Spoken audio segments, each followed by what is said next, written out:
Sir నమస్కారం sir. నమస్తే. Sir Iran, Israel వార్‌లో ఇప్పుడు అమెరికా కూడా రంగంలోకి దిగింది. ట్రంప్ ఒక ప్రకటన చేశాడు. ఇరాన్ పైన మేము దాడులు చేశాము. ఎక్కడ అణ్వాయుధాలు నిల్వలున్నాయో వాటన్నిటిని కూడా పేల్చేసామంటూ కూడా ఆయన ఒక ప్రకటన అయితే రిలీజ్ చేయడం జరిగింది. మరి ఏం జరిగిందసలు? ఏ స్థాయిలో ఈ డ్యామేజ్ చేశారు ఇరాన్ పైన?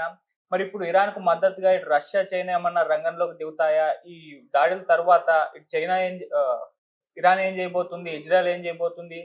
ఆయన వార్నింగ్ కూడా ఇచ్చారు. శాంతికొస్తే ఓకే. లేదంటే మళ్ళీ దాడులు చేస్తామని కూడా ట్రంప్ వార్నింగ్ ఇస్తున్నారు. మరి శాంతి వచ్చే అవకాశం ఏమన్నా కనిపిస్తుందా? ఓవరాల్‌గా దీని గురించి ఏం చెప్తారు? ట్రంప్ ఊహించినట్టే చేశాడు. నిన్ననే నేను చెప్పాను ట్రంప్ అటాక్ చేయబోతున్నాడని. ఎందుకంటే అందరికి తెలిసిపోయింది. ట్రంప్ మామూలుగా అయితే 2 వారాలు టైమ్ ఇచ్చాడు. ఆ 2 వారాలు తర్వాత నేను డిసైడ్ చేస్తానన్నాడు. కానీ 2 రోజులు గడవక ముందే మళ్ళీ నిన్న ట్రంప్ ట్రూత్ సోషల్ అనే తన సోషల్ మీడియా ప్లాట్‌ఫార్మ్‌లో ఏం చెప్పాడంటే, మేము రాత్రి 3 బాంబులు 3 బాంబులని లేదు 3 చోట్ల ఇరాన్‌లో 3 చోట్ల ధ్వంసం చేశాం. మరికొన్ని కూడా ధ్వంసం చేశామని చెప్పాడు.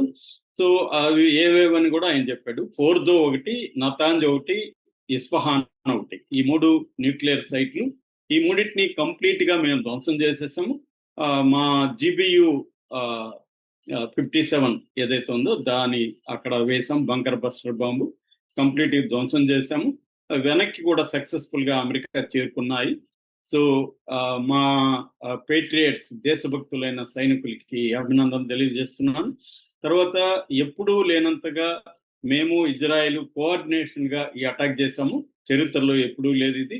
సో, నెతన్యాహు కూడా బెంజమిన్ నెతన్యాహుని థాంక్స్ చెప్తున్నాను. తర్వాత ఇది ఇప్పుడు ఇరాన్‌కి ఇది పీస్ టైమ్, ఇంకా శాంతికి కాలం వచ్చింది. సో, శాంతి కోసం ఇరాన్ ఇప్పుడు గాని వస్తే మేము శాంతి ఒప్పందం చేసుకుంటాం. లేదంటే మళ్ళీ ఇరాన్‌ని ఫర్దర్‌గా అటాక్ చేస్తాము అనేది ట్రంప్ బేసిక్‌గా చెప్పిన మాట. ఇది దీని పట్ల ఇరాన్ ఏమంటుందంటే 2 విషయాలు చెప్పింది. ఒకటి, అమెరికా ఏ రకమైన ఇంటర్నేషనల్ చట్టాలని ఫాలో కాలేదు. మాది ఒక సార్వభౌమ దేశం. మా దేశంలో మేము నాన్ న్యూక్లియర్ బాంబుకి సంబంధించి యురేనియం నిల్వల్ని ఇవన్నీ పెట్టుకున్నాం తప్ప న్యూక్లియర్ బాంబ్ అనేది మేము తయారు చేయలేదు. మేము ఏదైతే 2015లో ఒప్పందం చేసుకున్నామో ఆ ఒప్పందానికి అనుగుణంగానే నిల్వల్ని పెంచుకుంటున్నాం తప్ప ఆ ఒప్పందాన్ని మీరి మేము యురేనియం నిల్వల్ని పెంచుకోలేదు. మా దగ్గర ఏ రకమైన న్యూక్లియర్ బాంబు లేదని అంతర్జాతీయ ఇంటర్నేషనల్ ఆటమిక్ ఎనర్జీ ఏజెన్సీ చెప్పింది. లాస్ట్ ఇయర్ కూడా 24 సార్లు అది వచ్చి ఇన్స్పెక్షన్ చేసుకునింది. ఈవెన్ అమెరికన్ ఇంటెలిజెన్స్ ఏజెన్సీ కూడా ఇరాన్‌లో న్యూక్లియర్ బాంబ్ అని లేదని చెప్పినా కూడా వీళ్ళు అటాక్ చేయడం అనేది ఘోరమైన విషయం. ఈ ఇంటర్నేషనల్ లాస్‌ని, ఎన్‌పిటి నాన్ ప్రొలిఫరేషన్ ట్రీటీ ఒప్పందాన్ని, అనేక ఇంటర్నేషనల్ కన్వెన్షన్స్‌ని ట్రంప్ పట్టించుకోలేదు అనేది ఒకటి. అలాగే ఆహ్, తమ నిల్వలు అక్కడ లేవు. ట్రంప్ నాశనం చేసింది ఏమీ లేదు. మేము ఆల్రెడీ ఆ నిల్వల్ని తరలించేసాం వేరే చోటికి. కాబట్టి అక్కడ ఒట్టి కొండల్లో బాంబేసిపోయాడు తప్ప ఆయన చేసిందేమీ లేదు అనేది కూడా ఇరాన్ ప్రకటించింది. సో, ఇది ఇరాన్ స్టాండ్. ఇక ఇజ్రాయెల్ వీటన్నిటిలోకి ఇప్పుడు హ్యాపీగా ఉండేది ఇజ్రాయెలే. ఇజ్రాయెల్ గోల్ ఏంటి? అమెరికాని ఏదో ఒక రకంగా రంగంలోకి దించి ఇరాన్ మీద దాడి చేయించాలని. నిజానికి శాంతి ఒప్పందం చేసుకొని ఆంక్షలు తొలగించుకుంటే ఇరాను అభివృద్ధి అయితే ఫస్ట్ బాధపడేది, భయపడేది ఎవరంటే ఇజ్రాయెల్. ఇజ్రాయెల్ దృష్టిలో ఇరాన్ అనేది బలంగా ఉండకూడదు. ఒక బలహీనపడిపోవాలి. ఒక ఇరాక్ ఎలాగా బలహీనపడిపోయిందో అలాగా పడిపోతే గ్రేటర్ ఇజ్రాయెల్ అనే తన కాన్సెప్ట్‌ని డెవలప్ చేసుకోవడానికి మిడిల్ ఈస్ట్‌లో ఇజ్రాయెల్‌కి ఇంకా అడ్డు ఉండదు. ఒకే ఒక అడ్డు ఇరాన్. ఇరాన్‌ని ఎలాగన్నా నాశనం చేయాలి. ఖొమైనీని చంపేసి కొత్త తనకు అనుకూలమైన ప్రభుత్వాన్ని ఎట్లాగైతే సిరియాలో పెట్టుకున్నారో, అలాగే తమకు అనుకూలమైన ప్రభుత్వాన్ని పెట్టుకోవాలనేది ఇజ్రాయెల్ గోల్. అందుకని అమెరికాని ఇజ్రాయెల్ రంగంలోకి దించింది. సో, అందువల్ల ఇప్పటివరకు ఇజ్రాయెల్ గోల్‌లో ఒక స్టెప్ అయితే సక్సెస్ అయింది. అమెరికాని దించడంలో సక్సెస్ అయింది ఇజ్రాయెల్. సో, అందరికంటే హ్యాపీగా ఉన్న పర్సన్ ఎవరంటే ఇప్పుడు బెంజమిన్ నెతన్యాహు. ఎందుకంటే అతనికి స్వదేశంలో కూడా వ్యతిరేకత ఉంది. ఇప్పుడు దీనివల్ల అతను ఒక హీరో లాగా అయిపోయాడు దేశంలో కూడా. సో, అందరికంటే హ్యాపీగా ఉండేది అది. ఇక అమెరికాలో పరిస్థితి ఏందంటే ఆల్రెడీ కాంగ్రెస్ అమెరికన్‌లో కాంగ్రెస్ పర్మిషన్ తీసుకొని అటాక్ చేయాలన్నమాట. ప్రెసిడెంట్కి అంత పవర్స్ ఉండవు, సొంతంగా నిర్ణయించుకునే పవర్స్. కానీ ఇక్కడ ఎవరిని కేర్ చేయట్లేదు ట్రంప్. ఇంటర్నేషనల్ లాస్ని కేర్ చేయట్లేదు, ఇంటర్నేషనల్ సమాజానికి భయపడట్లేదు. సొంత ఈ లాస్ని, కాన్స్టిట్యూషన్ని అధిగమించాడు. ఇప్పుడు కాన్స్టిట్యూషన్ కూడా పక్కన పెట్టేశాడు ట్రంప్.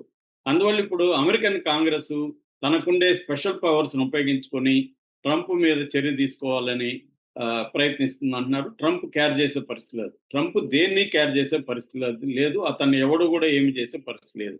ఎందుకంటే ఇంటర్నేషనల్ చట్టాలను ఉల్లంఘించిన వాళ్ళని ఎవరు శిక్షించాలి?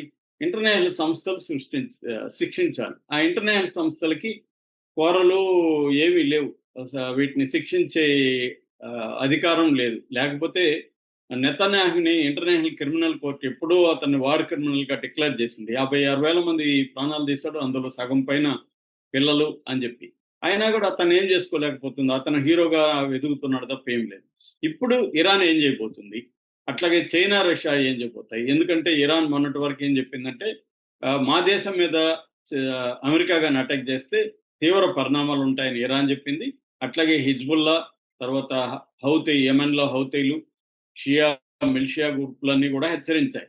మా మా ఇరాన్ మీద దాడి చేస్తే మేమంతా కూడా ఈ మిడిల్ ఈస్ట్ లో ఉండే అమెరికా బలగాల మీద, అమెరికా ఎయిర్ బేసెస్ మీద, నేవీ బేసెస్ మీద, గ్రౌండ్ ఫోర్సెస్ మీద మేము అటాక్ చేస్తామని ప్రకటించారు. ఎందుకంటే మిడిల్ ఈస్ట్ లో మొత్తం 19 ప్రాంతాల్లో అమెరికా ఒక 50,000 మంది సైన్యాన్ని ఇక్కడ దించి ఉంది.